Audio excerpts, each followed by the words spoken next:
Welcome and thank you for stopping by Sheila's Audiobooks, and I am Sheila. This recording is coming from South Texas. All stories on this recording are in the public domain per United States copyright law. This story is about the young gentleman Bertie Wooster and his valet Jeeves. The story was published in the Saturday Evening Post in the United States in December 1916. Bertie is instructed to look after Motty, the sheltered son of an aristocratic friend of Aunt Agatha, but has difficulty keeping Motty out of trouble.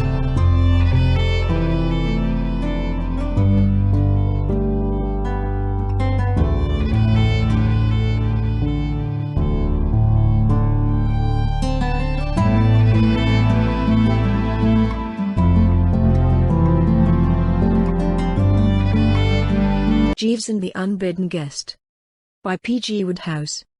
I'm not absolutely certain of my facts, but I rather fancy it's Shakespeare, or, if not, it's some equally brainy lad, who says that it's always just when a chappie is feeling particularly top-hole, and more than usually braced with things in general, that fate sneaks up behind him with a bit of lead piping. There's no doubt the man's right. It's absolutely that way with me. Take, for instance, the fairly rummy matter of Lady Malvern and her son Wilmot. A moment before they turned up, I was just thinking how thoroughly all right everything was. It was one of those topping mornings, and I had just climbed out from under the cold shower, feeling like a 2-year-old. As a matter of fact, I was especially bucked just then because the day before I had asserted myself with Jeeves, absolutely asserted myself, don't you know. You see, the way things had been going on, I was rapidly becoming a dashed serf. The man had jolly well oppressed me. I didn't so much mind when he made me give up one of my new suits, because Jeeves's judgment about suits is sound. But I as near as a toucher rebelled when he wouldn't let me wear a pair of cloth-topped boots which I loved like a couple of brothers. And when he tried to tread on me like a worm in the matter of a hat, I jolly well put my foot down and showed him who was who. It's a long story, and I haven't time to tell you now, but the point is that he wanted me to wear the long acre, as worn by John Drew, when I had set my heart on the country gentleman, as worn by another famous actor chappie, and the end of the matter was that, after a rather painful scene, I bought the country gentleman. So that's how things stood on this particular morning, and I was feeling kind of manly and independent. Well, I was in the bathroom, wondering what there was going to be for breakfast while I massaged the good old spine with a rough towel and sang slightly, when there was a tap at the door. I stopped singing and opened the door an inch. What ho without there? Lady Malvern wishes to see you, sir, said Jeeves. Eh? Lady Malvern, sir. She is waiting in the sitting room. Pull yourself together, Jeeves, my man, I said, rather severely, for I bar practical jokes before breakfast. You know perfectly well there's no one waiting for me in the sitting room. How could there be when it's barely 10 o'clock yet? I gathered from her ladyship, sir, that she had landed from an ocean liner at an early hour this morning. This made the thing a bit more plausible. I remembered that when I had arrived in America about a year before, the proceedings had begun at some ghastly hour like 6, and that I had been shot out onto a foreign shore considerably before 8. Who the deuce is Lady Malvern, Jeeves? Her ladyship did not confide in me, sir. Is she alone? Her ladyship is accompanied by a Lord Pershaw, sir. I fancy that his lordship would be her ladyship's son. Oh, well, put out rich raiment of sorts, and I'll be dressing. Our heather mixture lounge is in readiness, sir. Then lead me to it. While I was dressing I kept trying to think who on earth Lady Malvern could be.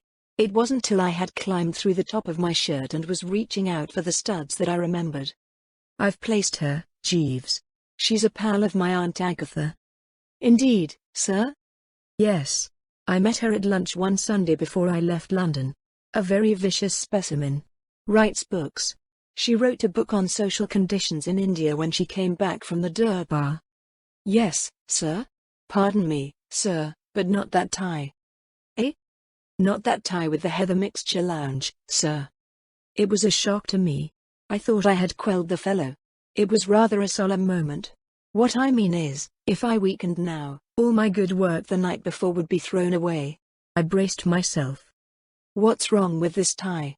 I've seen you give it a nasty look before. Speak out like a man. What's the matter with it? Too ornate, sir. Nonsense. A cheerful pink. Nothing more. Unsuitable, sir. Jeeves, this is the tie I wear. Very good, sir. Unpleasant. I could see that the man was wounded. But I was firm. I tied the tie, got into the coat and waistcoat, and went into the sitting room. Helloa, helloa, helloa, I said. What? Asked. How do you do, Mr. Wooster? You have never met my son, Wilmot, I think? Motty, darling, this is Mr. Wooster. Lady Malvern was a hearty, happy, healthy, overpowering sort of female, not so very tall but making up for it by measuring about 6 feet from the O.P. to the prompt side. She fitted into my biggest armchair as if it had been built round her by someone who knew they were wearing armchairs tight about the hips that season. She had bright, bulging eyes and a lot of yellow hair, and when she spoke she showed about 57 front teeth. She was one of those women who kind of numb a fellow's faculties. She made me feel as if I were 10 years old and had been brought into the drawing room in my Sunday clothes to say how do you do. Altogether by no means the sort of thing a chappie would wish to find in his sitting room before breakfast. Motty, the son, was about 23, tall and thin and meek-looking. He had the same yellow hair as his mother, but he wore it plastered down and parted in the middle. His eyes bulged, too, but they weren't bright. They were a dull grey with pink rims. His chin gave up the struggle about halfway down, and he didn't appear to have any eyelashes. A mild, furtive, sheepish sort of blighter, in short. Awfully glad to see you, I said. So you've popped over, eh? Making a long stay in America? About a month. Your aunt gave me your address and told me to be sure and call on you. I was glad to hear this, as it showed that Aunt Agatha was beginning to come round a bit. There had been some unpleasantness a year before, when she had sent me over to New York to disentangle my cousin Gussie from the clutches of a girl on the music hall stage. When I tell you that by the time I had finished my operations, Gussie had not only married the girl but had gone on the stage himself, and was doing well, you'll understand that Aunt Agatha was upset to no small extent. I simply hadn't dared go back and face her, and it was a relief to find that time had healed the wound and all that sort of thing enough to make her tell her pals to look me up. What I mean is, much as I liked America, I didn't want to have England barred to me for the rest of my natural, and, believe me, England is a jolly sight too small for anyone to live in with Aunt Agatha, if she's really on the warpath. So I braced on hearing these kind words and smiled genially on the assemblage. Your aunt said that you would do anything that was in your power to be of assistance to us. Rather? Oh, rather. Absolutely. Thank you so much. I want you to put dear Motty up for a little while. I didn't get this for a moment. Put him up? For my clubs? No, no. Darling Motty is essentially a home bird. Aren't you, Motty darling? Motty, who was sucking the knob of his stick, uncorked himself. Yes, mother, he said, and corked himself up again. I should not like him to belong to clubs. I mean put him up here. Have him to live with you while I am away. These frightful words trickled out of her like honey. The woman simply didn't seem to understand the ghastly nature of her proposal. I gave Motty the swift east to west. He was sitting with his mouth nuzzling the stick, blinking at the wall. The thought of having this planted on me for an indefinite period appalled me. Absolutely appalled me, don't you know? I was just starting to say that the shot wasn't on the board at any price, and that the first sign Motty gave of trying to nestle into my little home I would yell for the police, when she went on, rolling placidly over me, as it were. There was something about this woman that sapped a chappie's willpower. I am leaving New York by the midday train, as I have to pay a visit to Sing Sing prison. I am extremely interested in prison conditions in America. After that I work my way gradually across to the coast, visiting the points of interest on the journey. You see, Mr. Wooster, I am in America principally on business. No doubt you read my book, India and the Indians? My publishers are anxious for me to write a companion volume on the United States. I shall not be able to spend more than a month in the country, as I have to get back for the season, but a month should be ample. I was less than a month in India, and my dear friend Sir Roger Cremorne wrote his America from Within after a stay of only 2 weeks. I should love to take dear Motty with me, but the poor boy gets so sick when he travels by train. I shall have to pick him up on my return. From where I sat I could see Jeeves in the dining room, laying the breakfast table. I wished I could have had a minute with him alone. I felt certain that he would have been able to think of some way of putting a stop to this woman. It will be such a relief to know that Motty is safe with you, Mr. Wooster.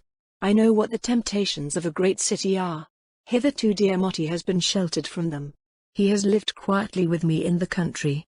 I know that you will look after him carefully, Mr. Wooster. He will give very little trouble." She talked about the poor blighter as if he wasn't there. Not that Motty seemed to mind.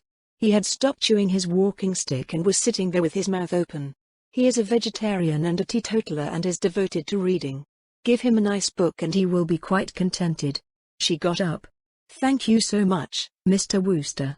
I don't know what I should have done without your help. Come, Motty.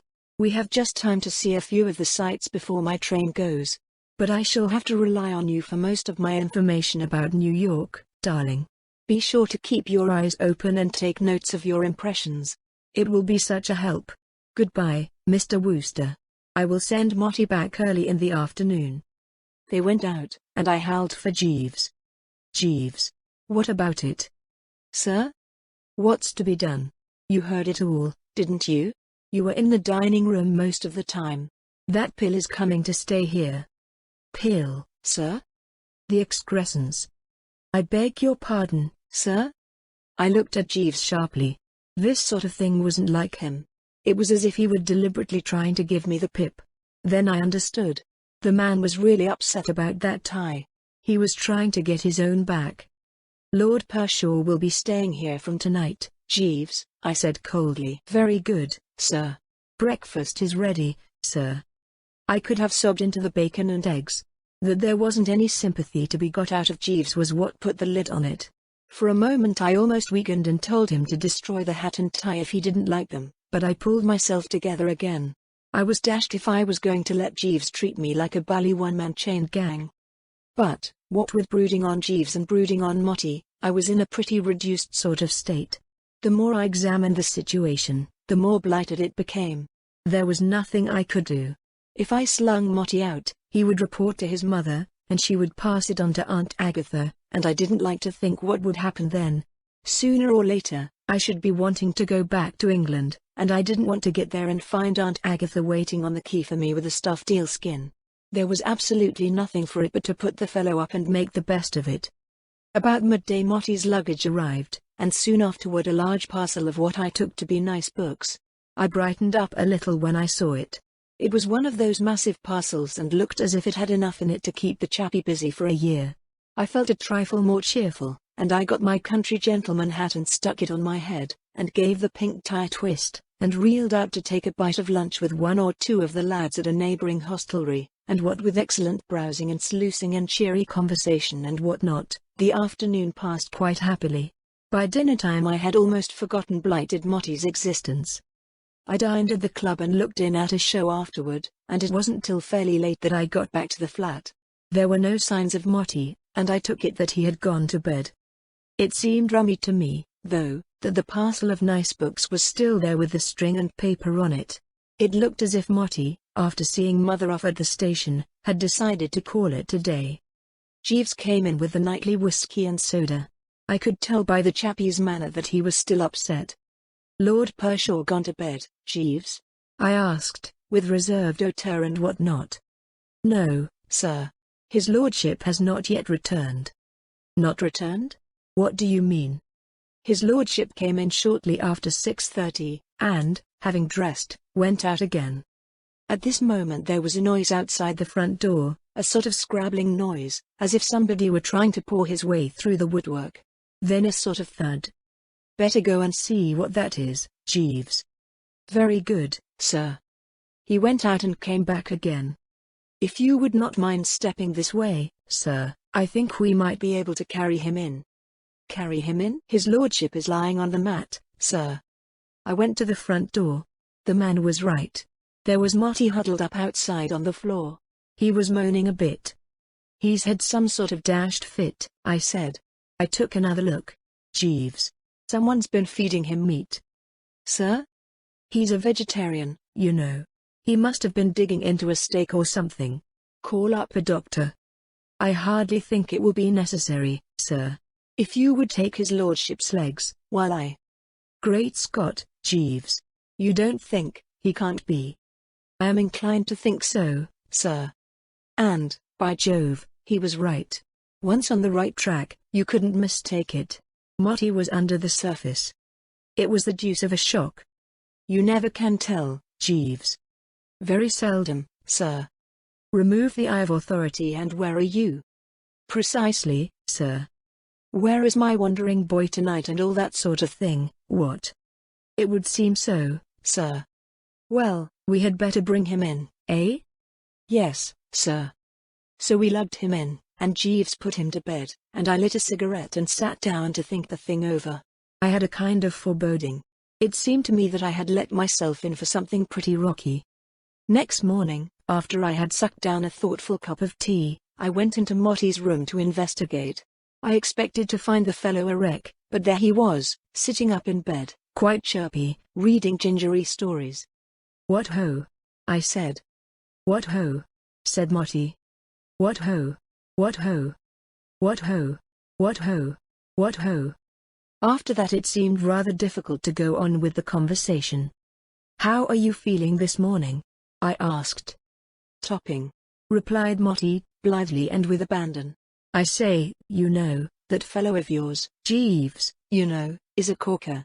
I had a most frightful headache when I woke up, and he brought me a sort of rummy dark drink, and it put me right again at once. Said it was his own invention. I must see more of that lad. He seems to me distinctly one of the ones." I couldn't believe that this was the same blighter who had sat and sucked his stick the day before. "You ate something that disagreed with you last night, didn't you?" I said, by way of giving him a chance to slide out of it if he wanted to. But he wouldn't have it, at any price. "No," he replied firmly. "I didn't do anything of the kind. I drank too much. Much too much. Lots and lots too much. And, what's more, I'm going to do it again. I'm going to do it every night.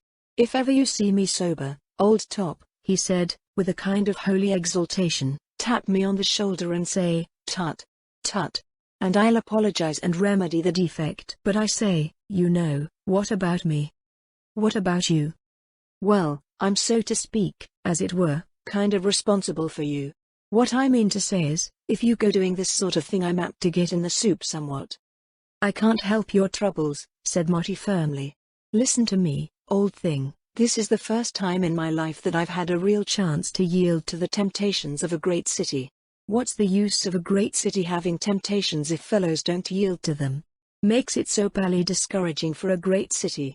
Besides, Mother told me to keep my eyes open and collect impressions." I sat on the edge of the bed. I felt dizzy. "I know just how you feel, old dear," said Motty consolingly. "And, if my principles would permit it, I would simmer down for your sake. But duty first. This is the first time I've been let out alone, and I mean to make the most of it. We're only young once. Why interfere with life's morning? Young man, rejoice in thy youth. Tra-la. What ho!" Put like that, it did seem reasonable. "All my bally life, dear boy," Motty went on, "I've been cooped up in the ancestral home at Much Middlefold, in Shropshire, and till you've been cooped up in Much Middlefold you don't know what cooping is. The only time we get any excitement is when one of the choir boys is caught sucking chocolate during the sermon. When that happens, we talk about it for days. I've got about a month of New York, and I mean to store up a few happy memories for the long winter evenings. This is my only chance to collect a past, and I'm going to do it. Now tell me, old sport, as man to man, how does one get in touch with that very decent chappie Jeeves? Does one ring a bell or shout a bit? I should like to discuss the subject of a good stiff B&S with him. I had had a sort of vague idea, don't you know, that if I stuck close to Motty and went about the place with him, I might act as a bit of a damper on the gaiety. What I mean is, I thought that if, when he was being the life and soul of the party, he were to catch my reproving eye he might ease up a trifle on the revelry. So the next night I took him along to supper with me. It was the last time. I'm a quiet, peaceful sort of chappie who has lived all his life in London, and I can't stand the pace these swift sportsmen from the rural districts set. What I mean to say is this, I'm all for rational enjoyment and so forth, but I think a chappie makes himself conspicuous when he throws soft-boiled eggs at the electric fan.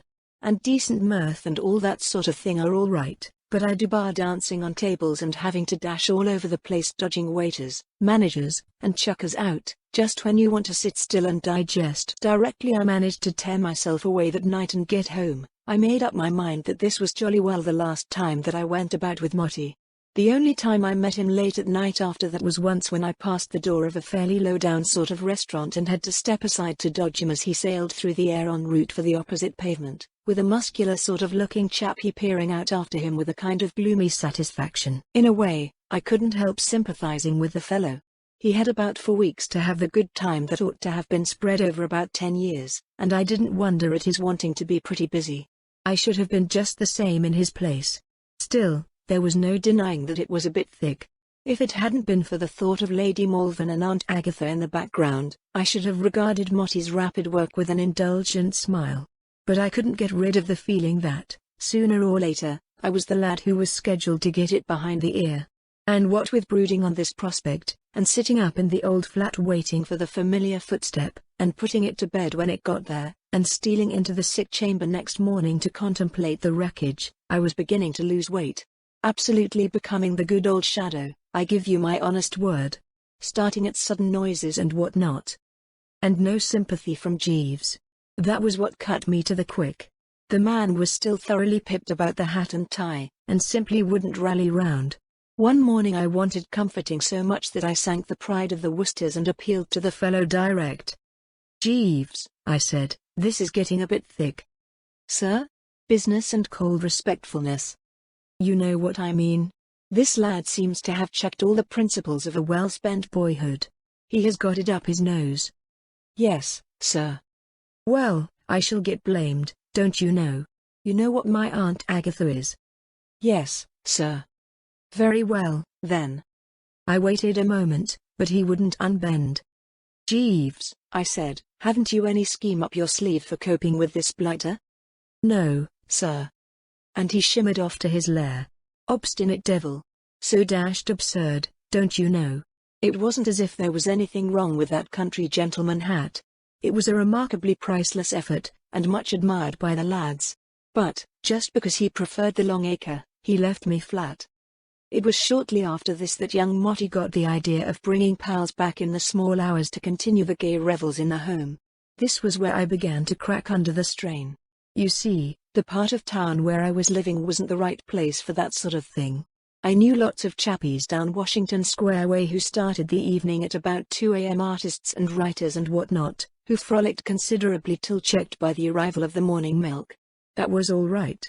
They liked that sort of thing down there. The neighbors can't get to sleep unless there's someone dancing Hawaiian dances over their heads. But on 57th Street the atmosphere wasn't right, and when Motty turned up at 3 in the morning with a collection of hearty lads, who only stopped singing their college song when they started singing the Old Oaken Bucket, there was a marked peevishness among the old settlers in the flats. The management was extremely terse over the telephone at breakfast time, and took a lot of soothing. The next night I came home early, after a lonely dinner at a place which I'd chosen because there didn't seem any chance of meeting Motty there. The sitting room was quite dark, and I was just moving to switch on the light, when there was a sort of explosion and something collared hold of my trouser leg. Living with Motty had reduced me to such an extent that I was simply unable to cope with this thing. I jumped backward with a loud yell of anguish, and tumbled out into the hall just as Jeeves came out of his den to see what the matter was. "Did you call, sir?" "Jeeves. There's something in there that grabs you by the leg." "That would be Rollo, sir." "Eh?" "I would have warned you of his presence, but I did not hear you come in. His temper is a little uncertain at present, as he has not yet settled down." "Who the deuce is Rollo?" "His lordship's bull terrier, sir. His lordship won him in a raffle, and tied him to the leg of the table. If you will allow me, sir, I will go in and switch on the light." There really is nobody like Jeeves. He walked straight into the sitting room, the biggest feat since Daniel and the lion's den, without a quiver.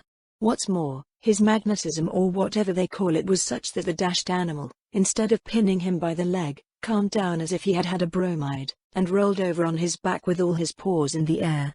If Jeeves had been his rich uncle he couldn't have been more chummy. Yet directly he caught sight of me again, he got all worked up and seemed to have only one idea in life, to start chewing me where he had left off. "Rollo is not used to you yet, sir," said Jeeves, regarding the bally quadruped in an admiring sort of way. "He is an excellent watchdog." I don't want a watchdog to keep me out of my rooms. No, sir. Well, what am I to do? No doubt in time the animal will learn to discriminate, sir. He will learn to distinguish your peculiar scent. What do you mean, my peculiar scent? Correct the impression that I intend to hang about in the hall while life slips by, in the hope that one of these days that dashed animal will decide that I smell all right. I thought for a bit. Jeeves. Sir? I'm going away, tomorrow morning by the first train. I shall go and stop with Mr. Todd in the country. Do you wish me to accompany you, sir? No. Very good, sir. I don't know when I shall be back. Forward my letters. Yes, sir. As a matter of fact, I was back within the week. Rocky Todd, the pal I went to stay with, is a rummy sort of a chap who lives all alone in the wilds of Long Island, and likes it, but a little of that sort of thing goes a long way with me. Dear old Rocky is one of the best, but after a few days in his cottage in the woods, miles away from anywhere, New York, even with Motty on the premises, began to look pretty good to me. The days down on Long Island have 48 hours in them. You can't get to sleep at night because of the bellowing of the crickets, and you have to walk 2 miles for a drink and 6 for an evening paper. I thanked Rocky for his kind hospitality, and caught the only train they have down in those parts. It landed me in New York about dinner time. I went straight to the old flat. Jeeves came out of his lair.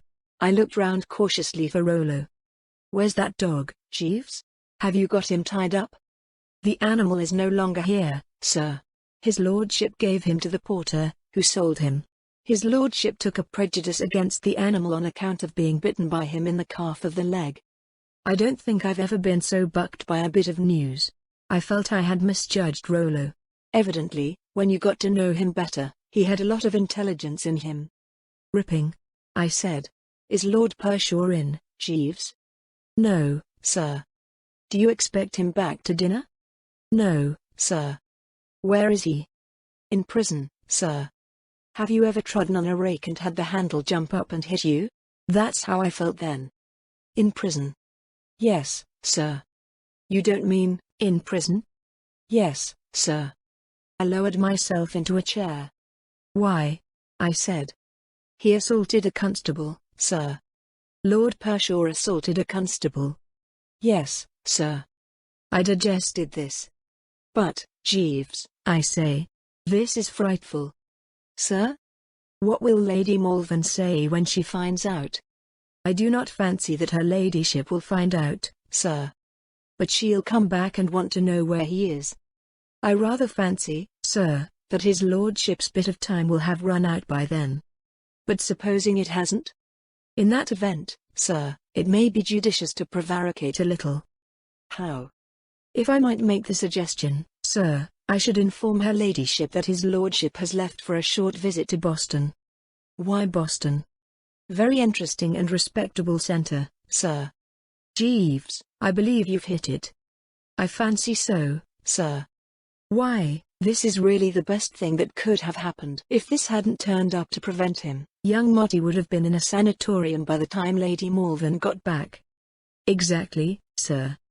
The more I looked at it in that way, the sounder this prison wheeze seemed to me. There was no doubt in the world that prison was just what the doctor ordered for Motty. It was the only thing that could have pulled him up.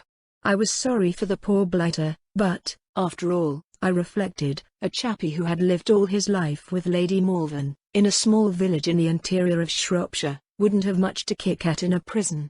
Altogether, I began to feel absolutely braced again. Life became like what the poet Johnny says, one grand, sweet song. Things went on so comfortably and peacefully for a couple of weeks that I give you my word that I'd almost forgotten such a person as Motty existed. The only flaw in the scheme of things was that Jeeves was still pained and distant. It wasn't anything he said or did, mind you, but there was a rummy something about him all the time. Once when I was tying the pink tie I caught sight of him in the looking glass. There was a kind of grieved look in his eye. And then Lady Malvern came back, a good bit ahead of schedule. I hadn't been expecting her for days. I'd forgotten how time had been slipping along. She turned up one morning while I was still in bed sipping tea and thinking of this and that. Jeeves flowed in with the announcement that he had just loosed her into the sitting room. I draped a few garments round me and went in. There she was, sitting in the same armchair, looking as massive as ever. The only difference was that she didn't uncover the teeth, as she had done the first time. "Good morning," I said. "So you've got back, what?" "I have got back." There was something sort of bleak about her tone, rather as if she had swallowed an east wind. This I took to be due to the fact that she probably hadn't breakfasted. It's only after a bit of breakfast that I'm able to regard the world with that sunny cheeriness which makes a fellow the universal favorite. I'm never much of a lad till I've engulfed an egg or two and a beaker of coffee. "I suppose you haven't breakfasted?" "I have not yet breakfasted." "Won't you have an egg or something? Or a sausage or something? Or something?" "No, thank you." She spoke as if she belonged to an anti-sausage society or a league for the suppression of eggs. There was a bit of a silence. "I called on you last night," she said, "but you were out." "Awfully sorry. Had a pleasant trip?" "Extremely, thank you." "See everything? Niagara Falls, Yellowstone Park, and the jolly old Grand Canyon, and what not?" "I saw a great deal." There was another slightly frappe silence. Jeeves floated silently into the dining room and began to lay the breakfast table. "I hope Wilmot was not in your way, Mr. Wooster?" I had been wondering when she was going to mention Motty. "Rather not. Great pals. Hit it off splendidly." "You were his constant companion, then?" "Absolutely. We were always together. Saw all the sights, don't you know.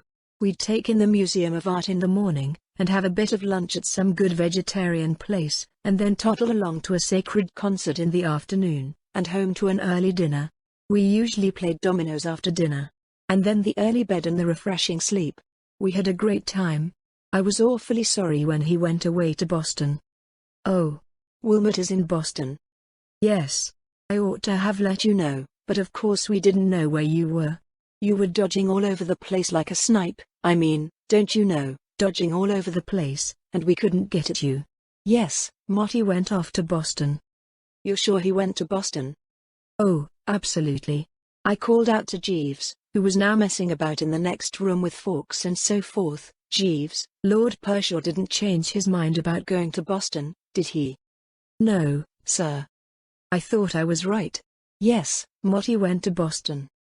"Then how do you account, Mr. Wooster, for the fact that when I went yesterday afternoon to Blackwell's Island prison, to secure material for my book, I saw poor, dear Wilmot there, dressed in a striped suit, seated beside a pile of stones with a hammer in his hands?" I tried to think of something to say, but nothing came. A chappie has to be a lot broader about the forehead than I am to handle a jolt like this. I strained the old bean till it creaked, but between the collar and the hair parting nothing stirred. I was dumb. Which was lucky, because I wouldn't have had a chance to get any persiflage out of my system. Lady Malvern collared the conversation. She had been bottling it up, and now it came out with a rush. "So this is how you have looked after my poor, dear boy, Mr. Wooster. So this is how you have abused my trust. I left him in your charge, thinking that I could rely on you to shield him from evil. He came to you innocent, unversed in the ways of the world, confiding, unused to the temptations of a large city, and you led him astray." I hadn't any remarks to make. All I could think of was the picture of Aunt Agatha drinking all this in and reaching out to sharpen the hatchet against my return. "You deliberately." Far away in the misty distance a soft voice spoke. "If I might explain, your ladyship." Jeeves had projected himself in from the dining room and materialized on the rug. Lady Malvern tried to freeze him with a look, but you can't do that sort of thing to Jeeves. He is look-proof.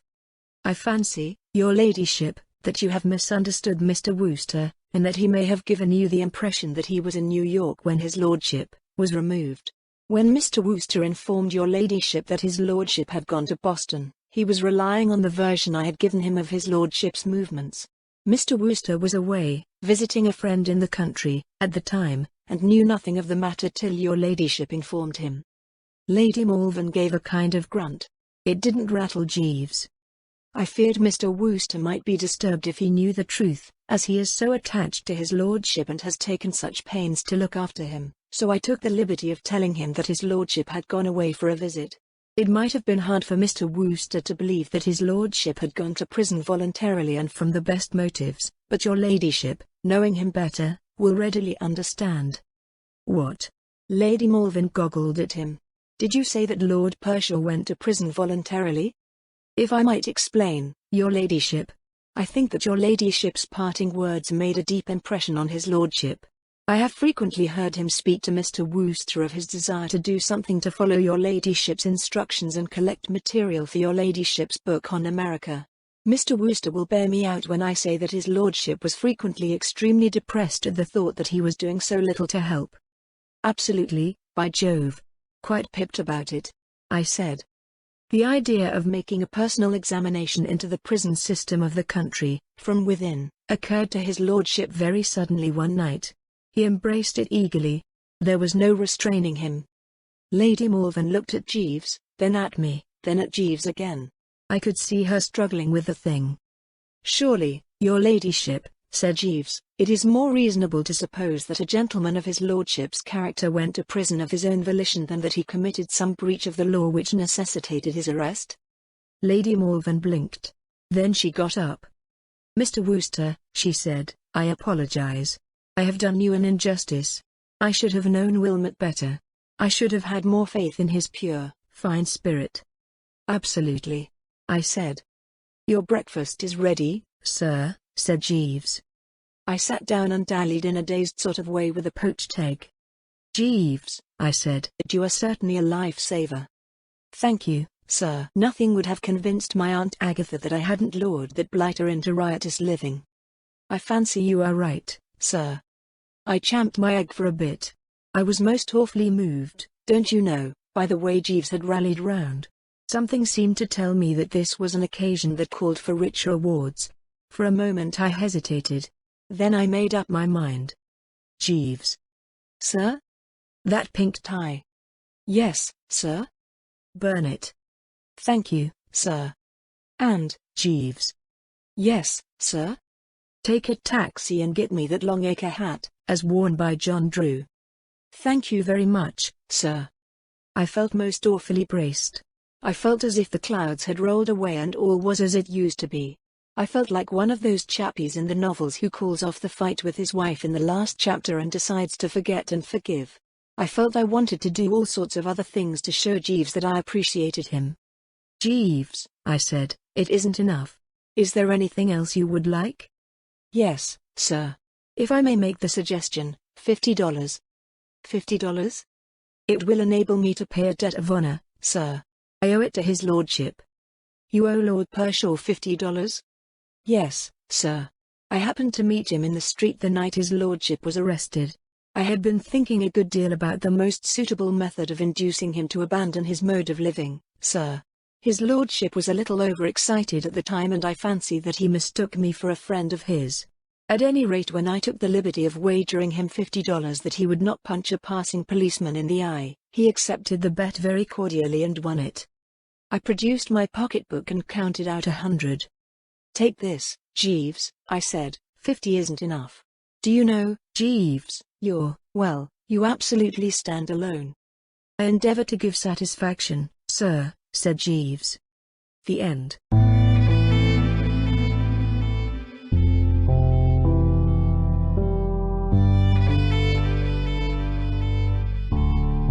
Thank you for listening to today's episode. I really hoped you enjoyed it.